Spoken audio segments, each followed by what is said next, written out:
Well. Good evening, YouTube. This is Daily Stoic with your host, Jeffrey. Life is about choices, McCabe. Well, this is new for me doing it on YouTube, and it's, I almost reset it. So here's the thing. I've been doing these Daily Stoic videos live on Facebook. I did them live, so I couldn't edit. And right away, I noticed that switching over to YouTube and just using my camera on my phone to record the video, I'm like, oh, I want to have it more staged and more set up. But part of this whole journey for the Daily Stoic was it being sort of in real time, no edits, not super staged. I did a lot of cool different locations. So I want to try to keep that, what's the word I'm looking for? I want to keep it real like that way. I want to do them live, one takes. So they're not live on a streaming platform, but they're live, they're one takes, they're not going to be edited. My goal is to do all 366 meditations of this book and upload one every day. I noticed that it's going to be very difficult. Hitting live on Facebook's a little easier than making a video and then uploading. Not much more difficult. But anyways, so if you're new here, and I have to realize that I'll have a new audience here on YouTube. I've been through rehab. I've been in recovery. I've struggled with marijuana on and off. So I almost just went and bought weed now. Instead of going to the gym, I was just going to go sit at the beach. And I said, no, life is about choices. It's a Stoic teaching is the point. It's moderation, delaying your desires or your pleasures or your gratifications or your vices or whatever it is. So I thought I would share that with you guys here today. So as always, we're reading the Daily Stoic, 366 meditations on wisdom, perseverance, and the art of living by Ryan Holiday and Stephen Hasselman. Like I said, I'm going to aim to do a video every day for each one of these each one of these meditations. It's a tall task, but I think I can do it. 366 videos in 365 days.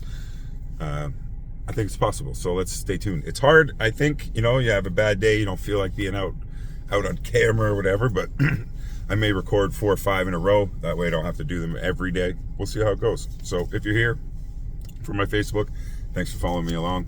If you're new here, what's up? Let's get into today's Stoic. January 5th. Clarify your intentions. Let all your efforts be directed to something. Let it keep that end. Let it keep that end in view. It's not activity that disrupts people, but false conceptions of things that drive them mad. Seneca on the Tranquility of Mind 12.5. So what they do, if you're new here, is they give you an ancient quote, and then they break it down in modern day times, make it relatable to your life. Sort of what I do as well after. Excuse me. Law 29 of the 48 Laws of Power is plan all the way to the end. Robert Greene writes, by planning to the end, you will not be overwhelmed by circumstances, and you will know when to stop. Gently guide fortune and help determine the future by thinking far ahead. The second habit in the 7 habits of highly effective people is begin with an end in mind. Having an end in mind is no guarantee that you'll reach it. No Stoic would tolerate that assumption. But not having an end in mind is a guarantee you won't. The Stoics, there's a Greek word, O-I-E-S-I-S, false conceptions, are responsible not just for disturbances in the soul, but for chaotic and dysfunctional lives and operations. When your efforts are not directed at a cause or a purpose, how will you know what to do day in and day out?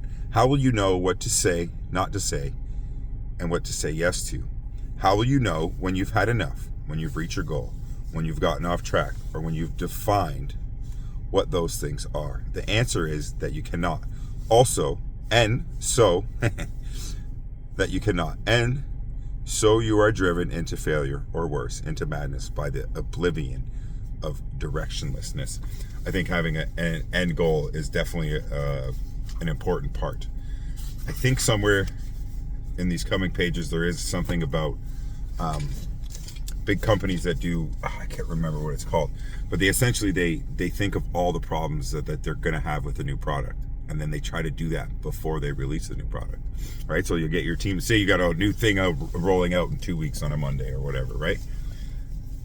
2 weeks prior, you bring in your team, you say, okay, what do we think are the 10 things that could go wrong with our product? Whether it be something we overlooked, an issue with the product, the quality. And if they find some stuff, then they try to fix it before it comes out. And that's thinking ahead. So always try to be ahead of the game. Like I said, life is about choices. Today, I think I make it a good choice. It's 7-something at night. I got to work nights tomorrow. So instead of buying the marijuana, sitting on the beach and just doing nothing, I'm going to go to the gym first. Then we'll see where my night goes. Probably that's about it. Probably by the time I get through the gym, I'm going to want to go home, go to bed, and get myself ready for tomorrow. I hope you have a great day. Hope you had a great weekend. Kids are back to school tomorrow. Woohoo! I hope my kids have a great first day back at school. High school basketball starts back up. Let's go. Let's go Bernie Cusses. Let's go Glendale Bears. Let's go, baby. I got 2 sons in basketball this year, so it's been super fun and super busy. Love, hope, faith. That is your Stoic for January 5th, 2025. Peace.